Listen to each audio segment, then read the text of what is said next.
dit-on, sur la médiation. Oui, je disais tantôt que le Cameroun n'est pas son premier litige.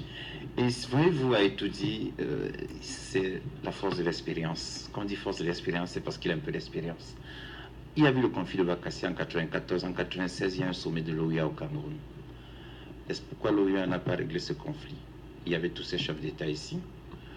Quand les gens, chacun veut dire qu'il y a l'expertise, le président de la République, dans le cas de la crise anglophone, a fait venir ici le haut commissaire des Nations Unies aux droits de l'homme, Mme Michelle Bachelet. Il a fait venir la dame du Commonwealth. Il a fait intervenir M. Abou Machoui, qui est l'un des rares qui avait proposé son expertise en disant que bon, j'ai été gouverneur dans les deux régions et voilà ce qu'il peut proposer. Il a nommé la Commission nationale pour la promotion du bilinguisme et du multiculturalisme.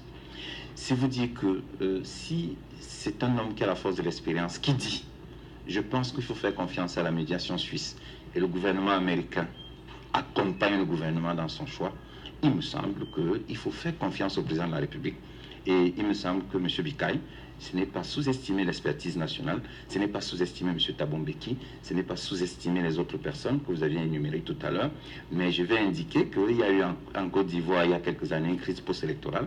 M. Thabo Mbeki s'y est rendu, il y a eu pas mal de gens qui s'y sont rendus. Je ne pense pas que la solution soit passée par là. Souffrer, c'est vrai. Celui qui a la légitimité, celui qui est encore le président élu, qui est président de la République, il a fait un choix. La Constitution lui donne les moyens pour travailler. C'est lui qui est le garant de l'intégrité du territoire. Il veille sur la permanence de l'État. C'est lui. Et il a fait un choix. Et tout le monde, personne ne peut contester que la Suisse est un État neutre. Okay. C'est une médiation qu'il a choisie. Faisons-lui confiance et espérons qu'on aboutisse à une sortie par l'autre de cette crise. Je vais terminer pour être tout à fait complet que si les enfants retournent à l'école, ça peut être un début, un commencement de solution de la crise. Ok. Ouais, Maurice Diogo. Quand il récite, parce que pour réciter ce qu'il dit là, il faut avoir mémorisé. Qui récite?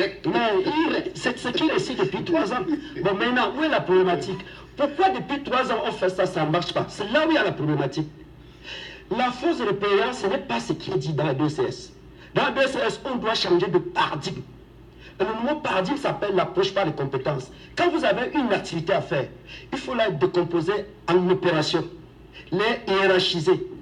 Pour le dialogue, la première compétence acquise, c'est nommer un médiateur.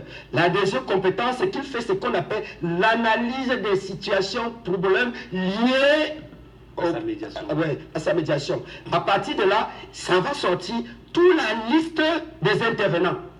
Toutes ces choses-là, on fait au CETIC. Tu ne peux pas voir un professeur au CETIC faire son projet, fabriquer un objet technique et dire à la fin dire au début que je veux la liste de matériel. Pardon, c'est après l'analyse qu'on fait la liste du matériel. Merci, cher monsieur. Pardon, respectons le DCS. Le Cameroun va émerger. Merci. On arrive au terme de l'émission. Merci, Eric.